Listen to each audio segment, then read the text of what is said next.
In general, do you view people as doing the best that they can in their situation?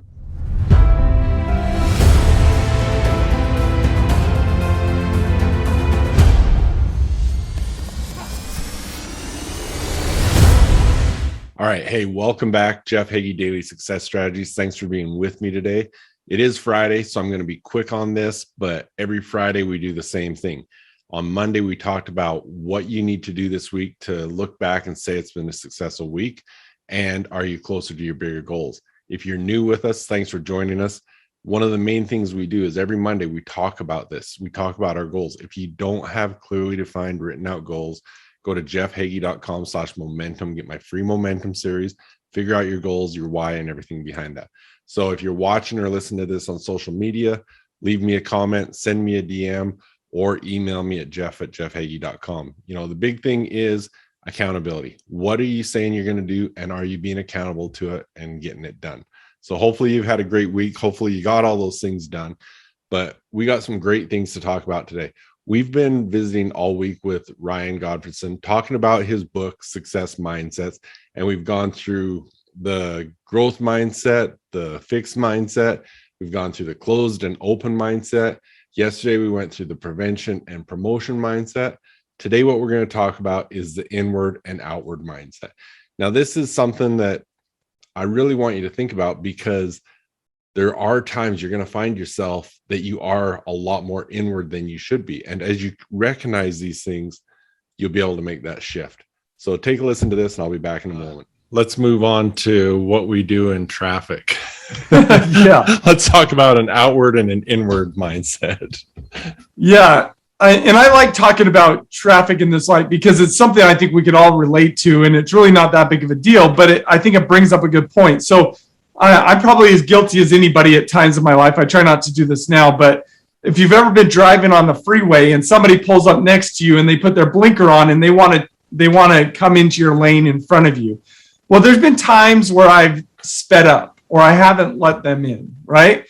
And maybe it's because in that moment I'm feeling like they're trying to cut ahead, or this is unfair, or they're not valuing who I am, right? Which all may be right, accurate, but also may be completely wrong at the same time. And I think when I look in those situations where I've done this, what I've done is I've told myself that I'm more important than they are. My position in this lane is more important to me than it is to them.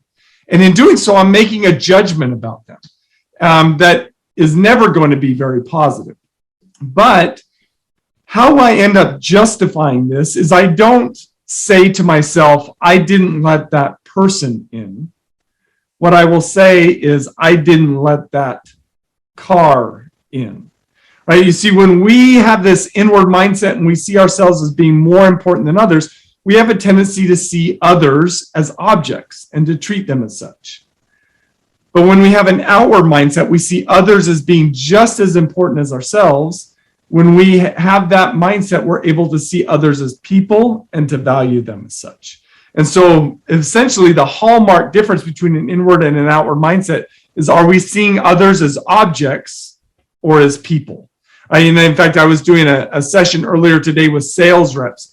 We talked about how sales reps have a tendency to see other people or their customers not as people, but as dollar signs.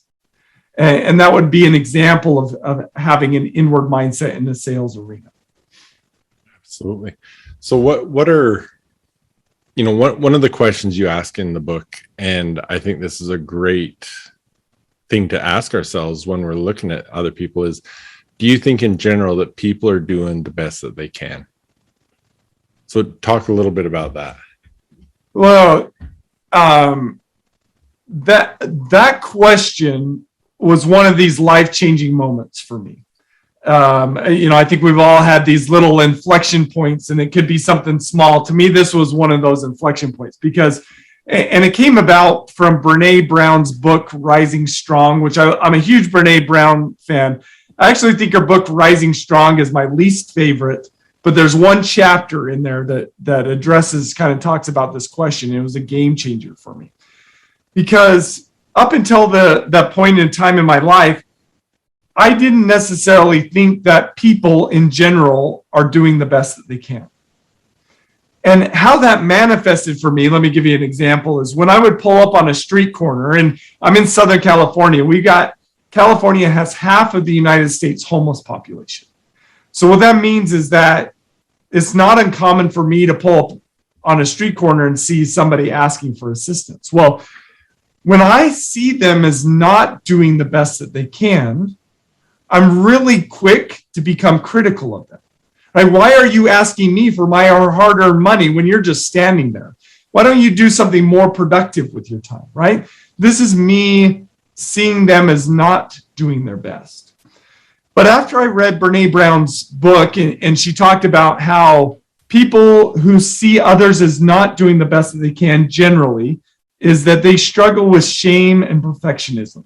And she invites us, whether accurate or not, to see others as doing their best. And so the next time I pulled up to a street corner and saw a homeless person, I forced myself to kind of cognitively slow down and tried to see them as though they're doing their best. And as I tried to do that, a question popped in my head, and that question was, what in the world has happened in their life that has led them to believe that this is the best way to live? And this was like an epiphany moment, because I had never seen these homeless individuals in this light before. I'd always seen them as not doing their best and therefore become critical of them. In this instant, I'm now seeing them as doing their best. And then the difference is rather than being critical of them, I'm now empathetic. And now it's no longer kind of being judgmental. It's about how can I help and support them? And to me, hopefully that's an example of how I think game-changing this is that when we see others as doing their best, we're able to bring the best version of ourselves to that situation. Yeah. And, that example made me look at it from a few different perspectives, and looking at it saying, reflecting on myself, I know my wife is more outward than I am, because naturally a lot of times I pull up to a corner and don't even notice someone outside, where she's looking for every spare change we can get. And it's something that I need to work on more. Me too. in the book, you also share, because it's going to be a good tie-in for the athletic part, you share a story of your experience in basketball. Can you reflect on that a little bit? Well, if I remember the story exactly, but I think this is the mindset set that I struggle with the most. And I'll maybe even go into greater depth than what I do on my book. But growing up, when I would play team sports, while I understood maybe conceptually the idea that there's no I in team, to me, athletics was an opportunity for me to prove myself, to be seen by others.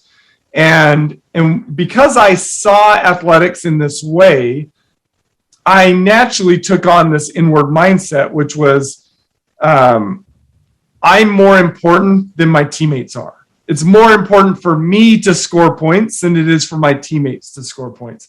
And while I kind of conceptually knew that wasn't the best approach, it's something that I struggled with. And so, there's different times in my athletic career where I was kind of known as the ball hawk, right? And there's certain times where I was, really bad at that. Other times where I began to be better. But to me, one of the things that's been interesting is I've been on a personal development journey myself and trying to figure out how can I shift from an inward mindset to more of an outward mindset. And what I've realized is that there's been some instances in my past, maybe some traumatic experiences that caused me to want to seek recognition through athletics, right? To be recognized. This is an opportunity for me to stand out. And so so it was, for me, it's deeply ingrained to have this desire to stand out, to be recognized, to be seen. And while that feels good and while that feels right in the moment, of course, that's limiting to the people and the team around you. And it may be easier for me. It's easier said than done, partly because I've got some pretty deep ingrained wiring that I'm having to work through. But it's surely an opportunity for me to, it's recognizing and embracing that I'm not yet who I want to be and figuring out how to get there. Right. And I was actually having a conversation with someone today about this, and sometimes it is a big life event that you go through that makes you realize where you're at on this continuum, and that you need to make that change. I was on a call today with someone that was on the 78th floor of the World Trade Center when the plane hit.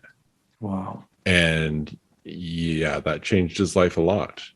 And, his whole focus was, Dad, can you come to my game tonight? No, I got to work. Dad, can you come on this field trip with us? A lot of dads are coming. No, I got to work. That's not how he is now. He's really changed. It's not about him anymore. It's about his family and kids. And, a lot of times that's what it is becoming aware of where your mindset is on those things. Yeah, maybe let me try to tie a nice bow around these 4 different sets of mindsets that we talked about. So, Jeff, I'm going to give you 4 different desires. You tell me whether or not society says these are good or bad desires. Is that okay? Okay.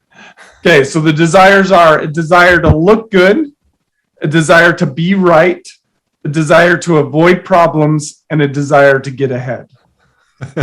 Does society say these are good or bad desires? Society says those are all good. Right? Because, and these are very justifiable desires, because who wants to look bad, be wrong, have problems, and get passed up? Right. Nobody. Right? I don't know anybody who knows that. But these desires are fueled by the negative mindsets: fix, close, prevention, and inward mindsets. And why are these desires bad? Looking good, being right, avoiding problems, and getting ahead? Well, it's because they're self-focused. When we have these negative mindsets and their associated desires, we are effectively in self-protection mode. And it's justifiable to be in self-protection mode, again, because we don't want to look bad, be wrong, have problems, and get passed up. And I think for most of my life, my adult life, I've had these desires because, and in having those desires, they felt right, because I didn't want to look bad, be wrong, have problems, and get passed up. But what I've now realized, now learning about these different mindsets, is that while these desires are justifiable, there are better desires to have that are associated with the positive mindsets. So instead of having a desire to look good, I need to have a desire to learn and grow. Instead of having a desire to be right, I need to have a desire to find truth and think optimally. Instead of having a desire to avoid problems, I need to have a desire to reach goals. And instead of having a desire to get ahead, I need to have a desire to lift others. And it's not easy to get there, but kind of presenting in that way, for me, naturally, when I understood it, it's like, oh my goodness, I see where I'm at and I see where I want to go, and I want to make those shifts. I want to develop these more healthy desires. And it's not easy because, for example, if we want to learn and grow, at times we've got to be okay with looking bad. And it's just not easy to get there. And so that's part of this journey, is making these shifts from being in self-protection mode to being in what I might call contribution mode. And not focused on our protection or our success, but on the contribution that we're having on the world around us. All right. Thanks, Ryan. Appreciate that. Hopefully you're able to recognize some of those things within yourself and how you could improve some of those things. Now, what I've been talking about all week, take Ryan's mindset assessment, go through that assessment, figure out where you are on the continuum for all 4 of those sets of mindsets. So go to jeffhagee.com/mindset assessment. You'll be able to take his assessment, you'll be able to get his book, and you'll be able to get the full interview. So check that out. Hopefully these are things that have really helped you take a look at yourself and how you can improve as an athlete, as a parent, as an entrepreneur, whatever you're doing. You fix these mindsets, you make little improvements, you're going to see some big results in your life. So hopefully this is something you'll take serious. You'll go through the assessment and look for ways to improve for yourself. Because as we talked about from the beginning, when you look at the base, if you look at a pyramid, it starts with mindsets. Our mindsets dictate how we think, how we learn, and how we behave. How we think, learn, and behave dictates our success in our work, life, leadership, everything we do. So if you want to improve your success in work, life, and leadership, start with your mindsets. Start with your mindsets, and it's going to build up. So have a great weekend. Glad you've been with us. I have an incredible interview tomorrow, so catch that. Don't miss that. It's a great interview. Do me a big favor, share this with someone, leave me a rating and review. I appreciate that. But thank you for being with me. Have a great weekend.